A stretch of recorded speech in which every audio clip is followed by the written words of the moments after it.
کتاب تاریخ انبیا، نویسنده سید هاشم رسولی محلاتی، گوینده سعید شفیعی. فصل 18. داستان حضرت سلیمان علیه السلام، قسمت آخر. وفات سلیمان. سلیمان پیغمبر با همه حشمت و سلطنتی که داشت و مال و منال بسیاری که در اختیارش بود، خود در کمال زهد و بی‌اعتنایی به دنیا زندگی می کرد و خوراکش نان جو سبوسدار بود.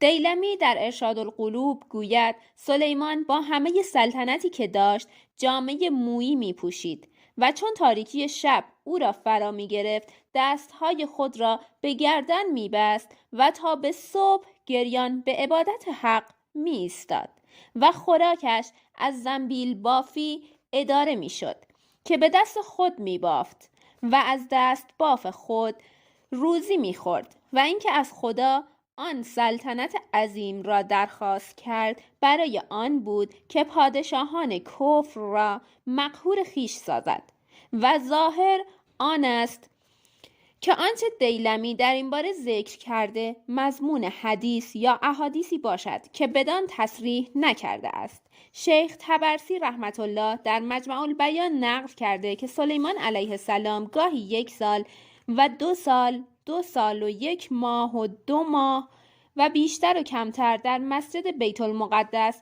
اعتکاف می کرد و آب و غذای خود را همراه خود می برد و به عبادت پروردگار مشغول بود تا در آن وقتی که مرگش فرا رسید.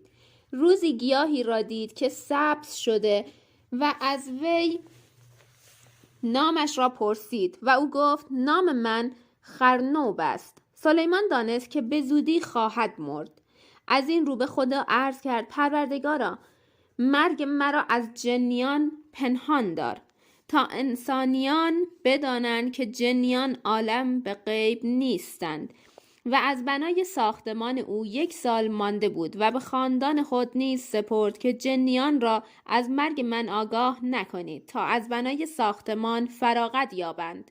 سپس به محراب عبادت داخل شد و با تکیه بر عصای خود ایستاد و از دنیا رفت و 1 سال همچنان بر سر پا بود و بنای مزبور به پایان رسید. آنگاه خدای متعال موریانه را مأمور کرد تا عصا را خورد و سلیمان بر زمین افتاد و جنیان از مرگ آن حضرت مطلع شدند. و در روایتی است که خدای تعالی سلیمان را از فرا رسیدن زمان مرگش مطلع ساخت.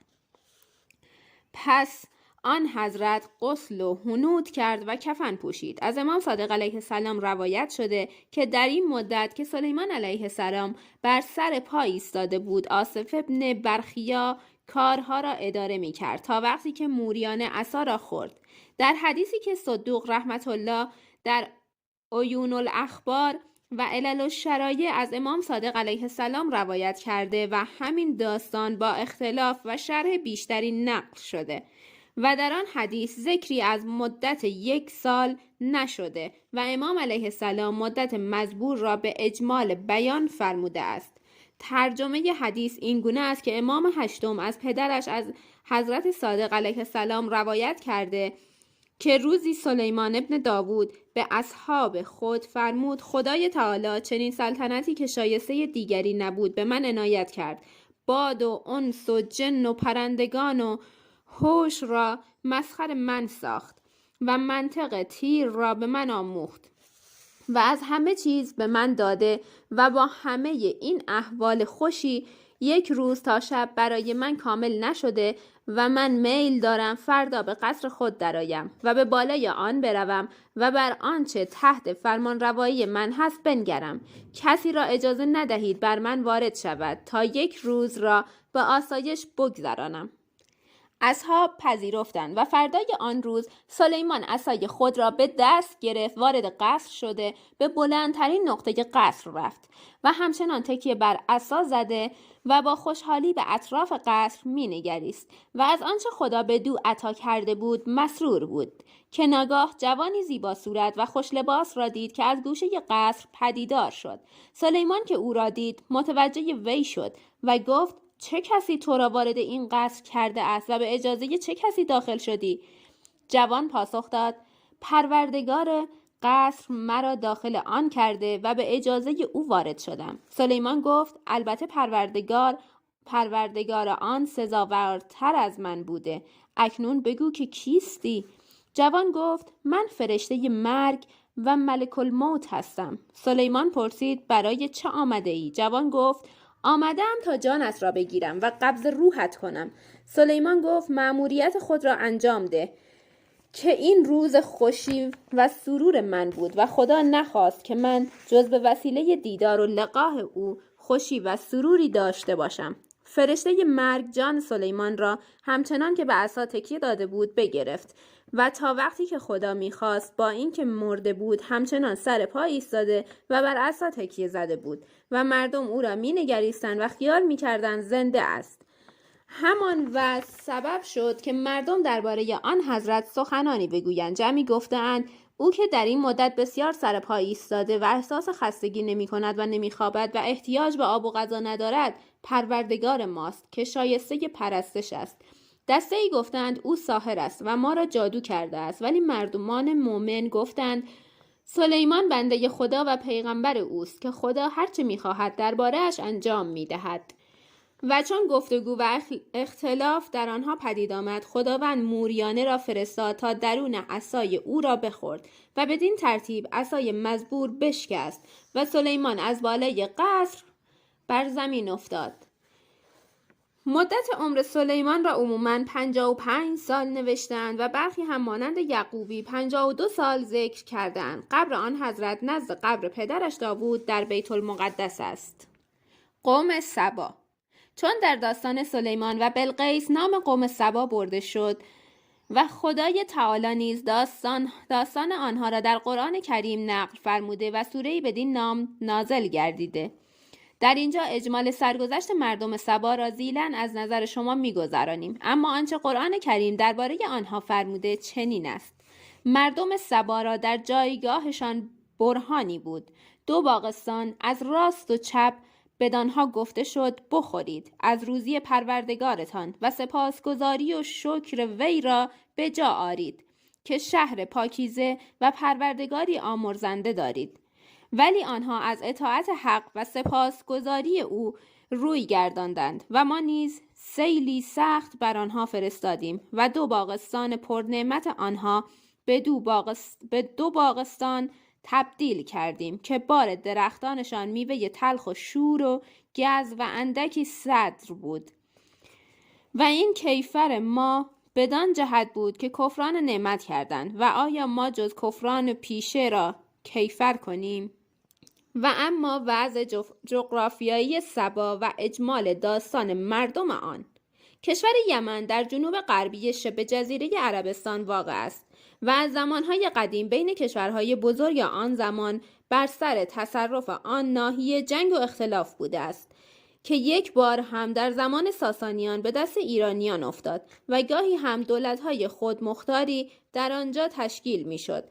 از آن جمله که به گفته یکی از دانشمندان عصر در حدود سال 850 قبل از میلاد ملوک سبا در یمن دولتی تشکیل دادند که متجاوز از 600 سال حکومتشان طول کشید و از آثار و کشفیاتی که اخیراً به دست آمده و اکنون در موزه‌های اروپا نمونه‌های آن موجود است معلوم شده که مردم سبا از عالی‌ترین تمدن‌ها برخوردار بودند و در ساختن ظروف طلا و نقره و بناهای مجلل و آبادی و تزیین شهرها مهارتی کامل داشتند. از کارهای مهم پادشاهان سبا که با نبودن وسایل امروزی انجام دادند ساختن سد معرب است و معرب نام شهری بود که سلاطین سبا آنجا را پایتخت خود قرار داده بودند. این شهر در دامنه دره‌ای قرار داشت که بالای آن دره را کوه‌های بزرگ تشکیل می‌دهد و در آن دره تنگه‌ای کوهستانی وجود دارد و 2 طرف آن تنگه 2 کوه معروف به کوه بلق است که فاصله آن 600 قدم است. خاک یمن پهناور و حاصلخیز بود، ولی مانند سایر نقاط عربستان آب در آنجا کمیاب بود و رودخانه مهمی نداشت. گهگاهی بر اثر بارانهای فصلی سیلی برمیخاست و در دشت پهناور به هدر میرفت. از این رو مردم یمن به فکر ساختن سد افتادند تا آبهای زیادی باران را در پشت آن سدها ذخیره کنند و در فصل تابستان از آنها استفاده نمایند. طبق این فکر و به گفته برخی سدهای بسیاری ساختند که مهمترین آن سدها سد معرب بود و سد مزبور را در فاصله 2 کوه بلق زدند و روی اصول هندسی در 2 طرف آن دریچه‌هایی برای استفاده از آب سد قرار دادند و در اوقات لازم می‌توانستند به وسیله آن دریچه‌ها آب را کم و زیاد کنند. طول این سد به گفته مورخین در حدود 800 قدم بود، عرض آن حدود 50 قدم. بر اثر بستن این سد 2 طرف آن بیابان به شهرهای سرسبزی تبدیل شد که به گفته بعضی مجموعاً 13 شهر بود و آن ریگ‌های سوزان به باغ جنان مبدل گشت. و درباره توصیف آن شهرها و فراوانی نعمت سخنها گفتند. به گفته برخی کسی که در آن باغها قدم می‌گذارد درختان میوه آن به حدی بود که 10 روز راه رنگ آفتاب را نمی‌دید و این راه بسیار را در زیر سایه درختان خرم و پرمیوه طی می‌کرد. برخی گفتند زنها زنبیل‌ها را روی سر می‌گذاشتند و چون چند قدم از زیر درختان می‌گذشتند زنبیلشان پر از میوه می‌شد. به هر صورت بر اثر بستن آن سدها از هوای لطیف و میوه‌های فراوان و آب‌های روان و سایر نعمت‌های بی‌حساب آنجا استفاده می‌کردند و البته سزاوار چنان بود که مردم سبا در برابر آن همه نعمت بیکران که خداوند به ایشان بخشیده بود سپاسگزاری کنند و خدایی را که از آن بیچارگی و گرسنگی نجاتشان داده بود شکر گویند. ولی تدریجاً غفلت بر آنها چیره گشت و به سرکشی و خودپرستی دچار گشتند. خدای تعالی برای ارشاد و هدایتشان پیامبرانی فرستاد، ولی آن مردم به جای اینکه سخنان پیامبران الهی را بشنوند و به موعظه ها و نصیحتشان گوش دل فرا دهند به تکذیب آنها پرداخته و در عیاشی و شهوترانی مستغرق گشتند و شاید مانند سایر ملت‌های سرکش و شهوتران که انبیا را سد راه لذت و شهوت خود می‌دیدند به آزار آنها نیز کوشیدند و بدین ترتیب مستحق عذاب الهی گشتند. خدای تعالی سیل ارم را بر آن سد عظیم گماشت تا آن را ویران ساخت و آب تمام دشت و باغ‌ها و خانه‌ها را بگرفت و همه را ویران کرد و پس از چندی آن وادی خرم را به صحرای خشک و سوزان مبدل ساخت و به جای آن همه درختان میوه و باغ‌های سرسبز چند درخت اراک و درخت شور گز و اندکی درخت سدر به جای ماند و آن بلبلان خوش‌الحال جای خود را به فغان بومان سپردند.